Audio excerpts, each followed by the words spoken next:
And let's begin with the big news break coming in. One nation, one election. With the cabinet giving its approval, this bill is all set to be brought into parliament, and sources telling us what really played out in the cabinet meeting. Home Minister Amit Shah reportedly briefed the cabinet on the technical issues of one nation, one election. Besides that, Prime Minister Modi, according to our sources, also told his ministers to go and ensure that people are made aware of the benefits of simultaneous polls and talk about how this bill is beneficial to every citizen of this country. I want to bring in Himanshu Mishra for more details on this.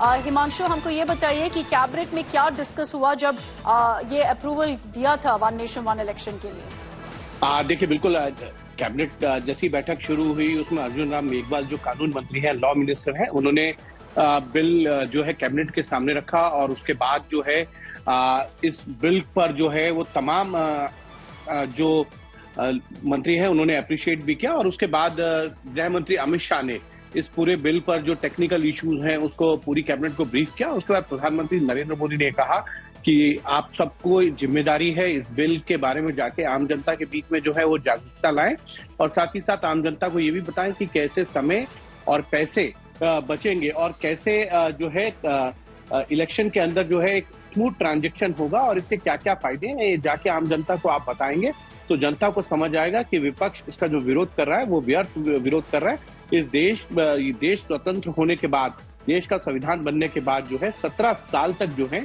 वो इस देश के अंदर one nation one election होते रहे हैं। ऐसा नहीं है कि पहली बार हो रहे हैं। और स्वतंत्र देश के स्वतंत्र होने के बाद जब पहली बार इलेक्शन हुए थे तो 8 राज्यों के जो चुनाव हैं वो एक साथ बाद में कराए गए, उनको एक साथ लाया गया। 8 विधानसभाओं को भंग करने के बाद पूरे देश में एक साथ चुनाव हुए थे राज्य और लोकसभा के।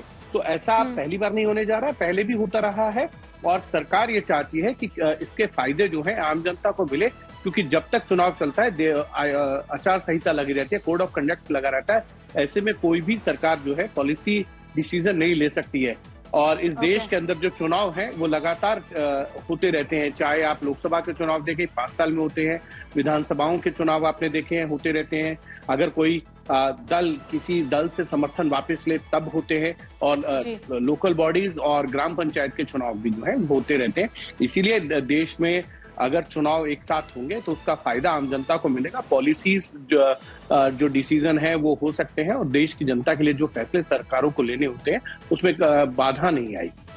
Okay, Himanshu getting us details really of the message from Prime Minister Modi to his ministers, and that is the message he wants the ministers also to pass on to the people of this country. And according to our sources, the Prime Minister said very clearly and reiterated that the idea is to make people more aware of the benefits of simultaneous elections. Thanks, Himanshu, for those details.